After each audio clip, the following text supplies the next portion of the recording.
Cette femme riche engage une domestique, sans savoir que c'est sa propre fille, abandonnée depuis la naissance.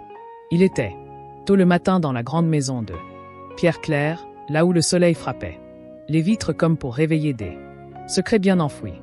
Maman Abbé, là, gouvernante marchait d'un pas vif, ajustant les rideaux, criant sur le jeune jardinier qui avait encore oublié de tailler les hibiscus.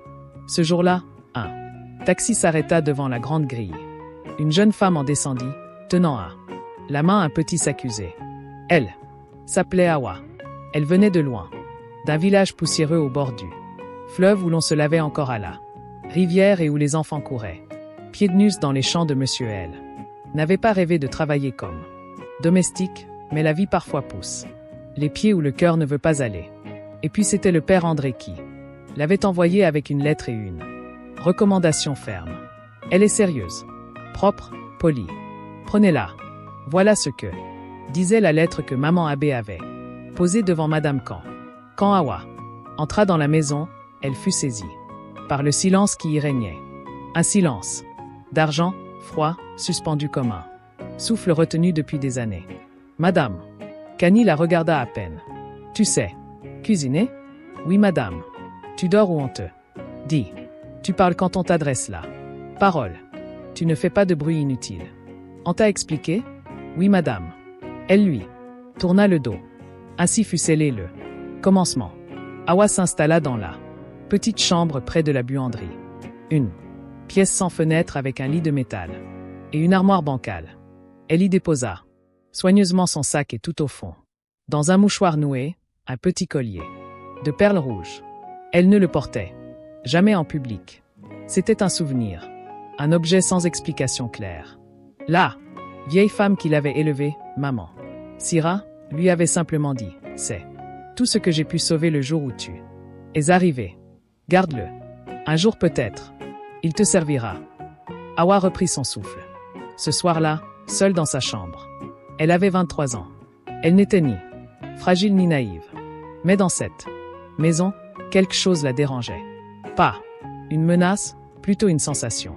Comme si les murs l'observaient ou comme si ses pas suivaient une trace invisible. Les jours passèrent.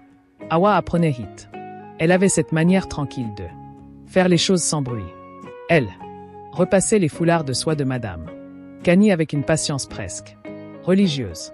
Elle connaissait ses thés préférés, ses habitudes de lecture, même ses silences.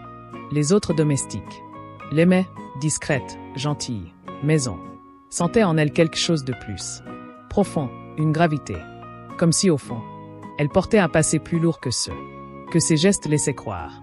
Madame Cani, elle commença à remarquer cette fille plus qu'elle ne l'aurait voulu. Au début, c'était des détails, une manière de sourire, de plier un linge, de poser une assiette sans bruit et puis ce regard droit, calme mais trop familier. Elle ne comprenait pas pourquoi cette jeune fille l'agaçait. Autant par moments et la touchait à d'autres. Elle lui rappelait quelqu'un. Mais qui? Un jour, Awa fut chargée d'organiser les tiroirs du salon, un meuble ancien que personne n'avait ouvert depuis des mois. En rangeant les papiers, elle trouva un vieux cahier de comptes, des cartes postales et une photo déchirée. Elle l'a remise en place mais son doigt effleura un petit papier plié en 4 jaunes par le temps. Elle hésita à l'ouvrir. Finalement, elle le rangea dans le tiroir sans un mot. Mais quelque chose là au fond d'elle avait été éveillée. Plusieurs soirs de suite, elle rêva d'eau, d'un fleuve immense, d'un panier qui flottait, de mains qui laissaient partir. Elle se réveillait en sueur et chaque matin, elle reprenait son travail comme si de rien n'était. Maman Abbé l'observait en silence. Elle savait mais elle attendait. Elle priait. Plus souvent. Un soir, alors qu'Awa débarrassait la table, elle l'arrêta. Doucement. Tu as l'air fatigué, Awa, ça va? Oui, maman Abbé, tu penses à ta famille. Là-bas? Je ne sais pas. Parfois, je me dis que je n'ai jamais su qui était vraiment ma famille. Maman Abbé s'arrêta. Elle ne répondit pas. Puis elle dit. Juste. Parfois la famille n'est pas celle qu'on croit mais Dieu finit toujours par montrer ce qui est caché. Awa hocha la tête, mais elle ne posa pas de questions. Pas encore. Madame Khan, de son côté, commençait à se sentir différente, irritable, fatiguée sans raison. Elle s'agaçait plus vite, parlait moins. Elle avait l'impression que quelque chose changeait dans sa maison. Elle fit venir un médecin. Il ne trouva rien. Elle fit même purifier la maison par une vieille tante qui brûla des feuilles et prononça des incantations. Mais rien ne changeait. Jusqu'au jour où, en rangeant une armoire dans sa propre chambre, elle retrouva une petite boîte en cuir qu'elle n'avait pas touchée depuis des années. Elle l'ouvrit sans réfléchir. Ah! L'intérieur, un bonnet de bébé, un bracelet en fil et une photo déchirée. Le souvenir d'un autre temps. Elle reposa tout d'un geste vif, mais son cœur battait. Pourquoi ce visage d'Awa lui revenait toujours quand elle regardait cette photo? Elle n'en parla à personne. Mais cette nuit-là, elle rêva d'un bébé dans ses bras, d'un berceau qu'elle abandonnait et d'une promesse qu'elle avait fait semblant d'oublier. Et pendant ce temps, Awa, dans sa chambre sans fenêtre, tenait son collier entre ses doigts. Elle ne savait pas pourquoi, mais elle sentait que quelque chose se rapprochait, quelque chose d'important. Les jours devinrent plus lourds, pas à cause du travail. Cela, Awa le faisait avec une précision presque invisible. Parfois, elle avait l'impression que son nom résonnait dans les silences comme s'il avait déjà été prononcé là il y a longtemps par quelqu'un qu'elle ne connaissait pas. Ah, samedi matin, la femme de ménage, Jenabou, malade, fut envoyée se reposer. Madame Khan n'aimait pas voir son planning perturbé, ordonna à Awa de s'occuper elle-même du salon personnel, ce lieu interdit où elle recevait ses clientes privilégiées pour des conseils, beauté ou des rendez-vous discrets. Le sol en marbre y était froid, les miroirs bordés de dorures et les parfums de luxe, alignés comme des soldats précieux. Awa nettoyait en silence, concentrée quand une cliente inattendue arriva sans prévenir. Une femme d'un certain âge, bien habillée, gantée jusqu'au coude, avec une voix douce mais assurée. « Kani, est là ?» demanda-t-elle. « Je vais là. Chercher, madame. »« Non, attends. Toi. Là, tu es nouvelle. »« Non. Oui. Madame. Tu t'appelles comment ?»« Awa. » La femme marqua une pause. Son regard s'attarda une seconde de trop sur le visage d'Awa. « Awa, un joli nom. Tu viens. D'où ? » « Du village de Ségou. »« Ségou, » murmura la dame, les yeux plissés. « Je connais bien cette région. J'y suis allée.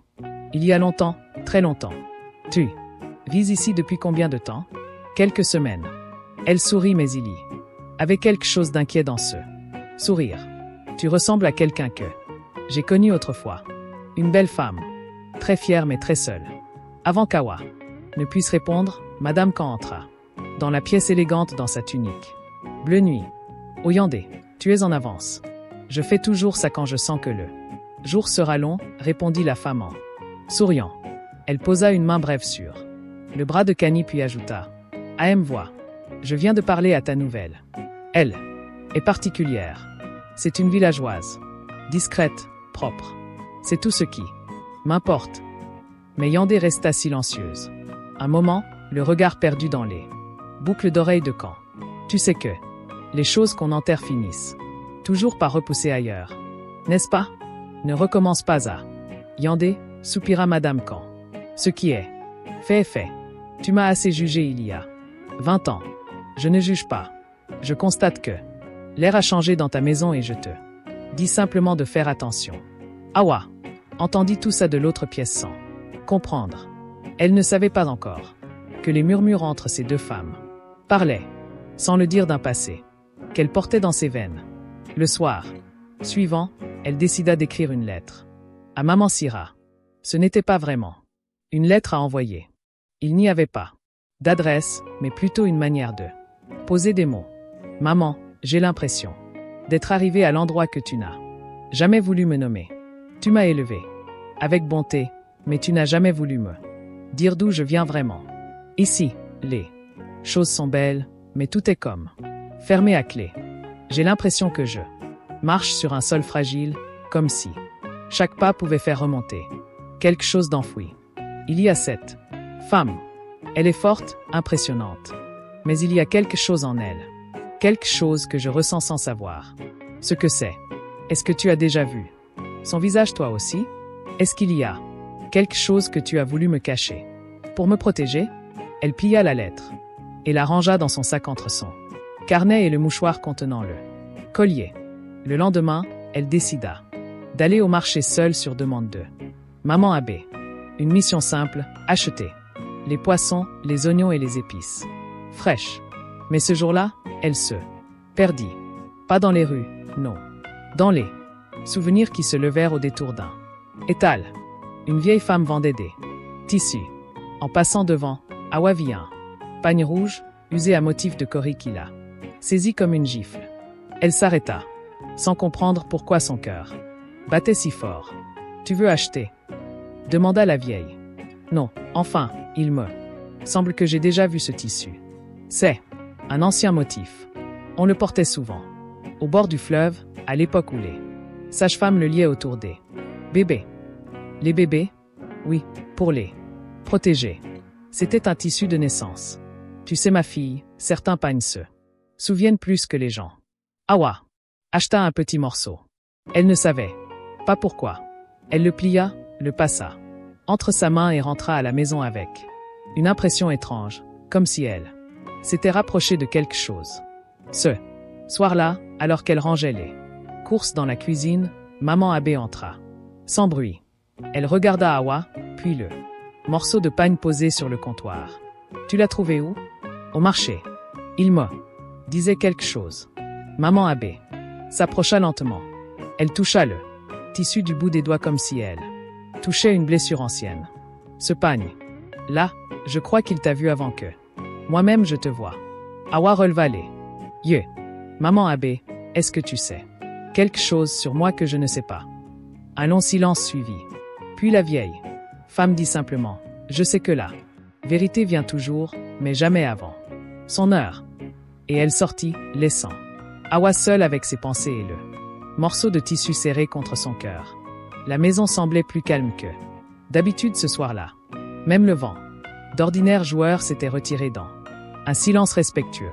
Awa, allongée sur son lit étroit, observait le plafond gris. Il n'y avait rien à voir là-haut. Mais son esprit cherchait une lumière. Elle avait l'impression de glisser lentement vers une vérité encore floue. Comme si le monde autour d'elle essayait de parler mais qu'elle ne comprenait pas. Encore la langue. Les jours suivants reprend leur rythme. Madame Khan recevait ses invités, partait à ses réunions. Téléphonie longuement depuis son salon vitré. Awa la servait avec rigueur, sans jamais trop parler, mais toujours présente quand il fallait. Et à chaque interaction, il y avait ce léger frisson.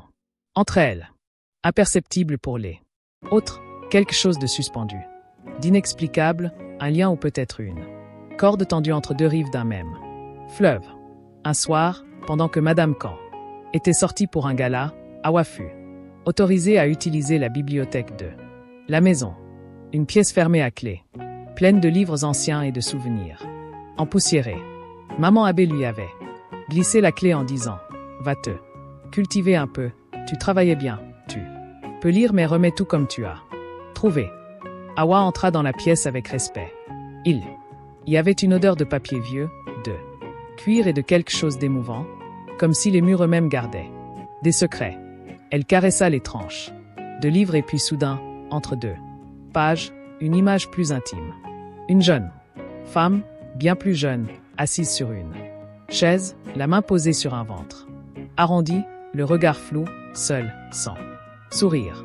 Ce visage, elle le connaissait. Elle le voyait chaque jour. C'était Madame Khan enceinte. Le cœur d'Awa s'arrêta un instant. Pas de peur, mais de stupeur. Elle referma l'album. Doucement, le reposa, puis sortit de là. Pièce comme on sort d'un rêve. Le souffle court. Elle ne savait pas quoi penser. Ce n'était peut-être rien. Une photo ancienne, oubliée, sans histoire. Cette nuit-là, elle dormit à peine. Le lendemain, elle redoubla d'attention. Dans son travail comme pour se prouver qu'elle n'avait rien vu. Mais ses gestes n'étaient plus aussi automatiques. Son esprit rôdait autour de cette image. Une image qui réveillait des souvenirs d'enfance sans contour. Un après-midi, une des vieilles tantes de Madame Khan arriva sans prévenir. Une femme grande, enveloppée qui portait un parfum d'encens et de savon noir. Dès qu'elle entra, regarda sur Awa. Elle l'observa, longuement sans rien dire. Puis dans un coin du salon, elle tira maman à l'écart. Cette fille-là, murmura-t-elle. Je l'ai vue quelque part. C'est une domestique, répondit maman Abbé, la voix prudente. Ne menant pas, Abbé, elle a le visage de notre famille. Tu ne vois pas ses pommettes, le regard, même ses mains, elles sont comme celles de la grand-mère de Kani. Tu parles trop fort. Tu crois que Dieu dort? Tu crois que les enfants qu'on jette ne reviennent pas marcher dans nos pas? Regarde bien cette fille, regarde-la. Elle n'est pas ici par hasard. Et elle s'éloigna, laissant maman Abbé avec un poids de plus sur la poitrine. Dans les jours qui suivirent, Awa sentit que les regards changeaient. Pas de méchanceté, mais de gêne, de soupçon. Comme s'il attendait qu'elle découvre quelque chose qu'elle seule ne voyait pas. Encore, elle décida d'écrire une nouvelle lettre. Cette fois pas à maman Syrah, mais à elle-même. Il y a un mystère ici. Je le sens, je le respire. Mais pourquoi ai-je peur de poser les bonnes questions? Est-ce que j'ai le droit de savoir qui je suis? Est-ce que chercher c'est trahir? Parfois, je sens dans les yeux de cette femme comme un regret, une chose qu'elle ne dit pas. Une chose qui me fait peur et en même temps m'attire. Elle rangea la lettre sous son matelas. Le lendemain, elle décida d'aller voir le père André, l'homme qui l'avait envoyé ici. Le vieux prêtre vivait dans un presbytère modeste, entouré de livres et d'herbes médicinales. Awa, dit-il en la voyant. Que fais-tu ici, mon enfant? Père, pourquoi m'avez-vous envoyé dans cette maison? Il la regarda longtemps puis soupira. Parce que j'ai obéi à un appel que je ne comprenais pas moi-même. Parfois, Dieu pousse ses enfants là-haut. Les vérités dorment. Et toi, Awa, tu portes une vérité que personne ne pourra garder enterrée longtemps. Est-ce que vous savez qui est ma mère? Il détourna les yeux. Je sais que l'amour peut faire peur et que les blessures de jadis peuvent fermer la bouche des plus braves. Mais je crois que tu trouveras seul ce que tu es venu chercher. Et ce jour-là, tu devras choisir, pardonner ou fuir. Awa ressortit de la troublée. Elle n'avait pas eu de réponse claire, mais elle sentait que tout convergeait. Quelque chose se rapprochait comme une marée. Lente, silencieuse, irrésistible. Quand elle rentra à la maison ce soir-là, Madame Khan était dans le jardin seule. Assise sous le manguier, une chose rare. Le ciel virait à l'orange. Le soleil fondait sur les feuilles. Awa s'approche. Lentement. Madame, vous voulez que je vous apporte un thé? Madame Khan leva les yeux. Elle la regarda longtemps puis dit, non, reste juste là, assis-toi un peu. C'était la première fois qu'elle lui demandait cela. Awa s'assia. Quelques pas, pas trop près, pas trop loin. Un silence s'installa entre elles. Quelque chose d'autre que les mots passait entre elles, comme si deux âmes, autrefois séparées, se reconnaissaient. Dans la lumière déclinante, Awa sentit une chaleur étrange dans sa gorge, mais elle ne dit rien et Madame Kani, le regard perdu dans les branches, murmura. Tout bas. Tu sais, j'ai souvent rêvé d'une fille, une fille que j'aurais pu avoir. Et parfois, je me demande si les rêves n'essaient pas de nous dire quelque chose. Awa ne répondit pas, mais ce soir-là, elle ne dormit pas. Elle savait que les murs allèrent bientôt parler. Le lendemain matin, la lumière perçait doucement à travers les volets, projetant sur le sol les lignes pâles d'un jour qui ne serait plus tout à fait comme les autres. Awa se leva tôt de son lit. Elle ne savait pas pourquoi, mais tout en elle était tendu, prêt, comme si elle attendait un signal que le monde lui-même allait lui donner. En sortant de sa chambre, elle croisa maman Abbé qui s'était levée avant l'aube comme toujours. Elles échangèrent un long regard. Cette fois, il n'y avait plus de faux semblants, plus de demi-silence. Tu es prête? Murmura maman Abbé, la voix à peine audible. Je crois, répondit Awa d'une voix calme. Mais ferme. Elle t'attend dans le salon. Awa n'avait rien demandé, mais au fond d'elle, elle savait que le moment était venu. Madame Khan était assise, le regard fixe, tendu mais déterminé. Sur la table basse, elle avait posé une petite boîte. En bois foncé, vernis ancien, celle que maman Abbé gardait cachée dans la chambre. D'appoint, celle que jadis elle avait enfouie comme on enterre une plaie. Quand Awa entra, elle la vit tout de suite. Cette boîte et son cœur se mit à battre. Plus fort, plus vite. Madame Khan lui fit un geste de la main. Assis-toi. Awa s'assit. Un long silence s'écoula. Puis Madame Khan ouvrit la boîte. Lentement. Elle en sortit un petit bonnet d'enfant Johnny par le temps et une photo qu'elle posa face visible sur la table. Awa reconnut la femme. C'était elle. Kani plus jeune, plus fragile, mais connaissable presque. Je t'ai porté, dit-elle enfin à Awa. Il y a 24 ans. Tu étais toute petite, toute noire, avec les doigts longs comme ceux de mon père. Je t'ai serré contre moi une nuit entière sans savoir quoi faire et au matin, j'ai décidé de te faire disparaître. Awa ne dit rien mais elle ne pleurait pas. J'avais peur. J'étais seule. Ta venue menaçait tout ce que j'avais construit. Ton père n'a jamais voulu te connaître. J'étais jeune, stupide et ambitieuse. Alors, je t'ai confié à une femme sage qui m'a promis de ne jamais révéler ton existence et j'ai juré de t'oublier. Elle prit le collier rouge dans la main d'Awa, l'effleura du bout des doigts. Ce collier, je l'ai mis sur toi la veille de ton départ. C'était celui de ma mère. Je n'aurais jamais cru le revoir. Quand je l'ai aperçu sur toi il y a des semaines, j'ai eu un vertige. Mais je me suis dit que c'était impossible, que ça ne pouvait pas être toi, que Dieu ne serait pas aussi cruel ou aussi juste. Je l'ai toujours eu, murmura Awa. Maman.